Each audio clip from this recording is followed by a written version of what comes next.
Hi, welcome to the Richard Gabili YouTube channel, and for today's tutorial, I will be teaching you on how to turn on and off Smart Invert in Display on iPhone X. But first, can you subscribe to this channel and don't forget to hit the subscribe button and the bell to notify you for the new updates. And let's start.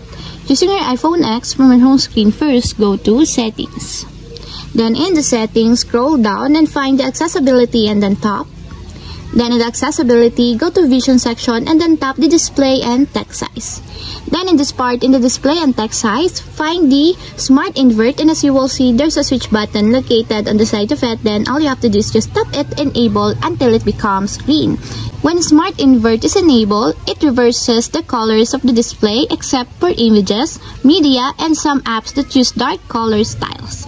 And if you want to disable or turn off, just tap again the switch button, just like this. And that's it, we have successfully turned on and off Smart Invert in Display on iPhone X. If you have a question, can you comment down below, and don't forget to hit the subscribe button and the bell to notify you for the new updates. And thank you for watching!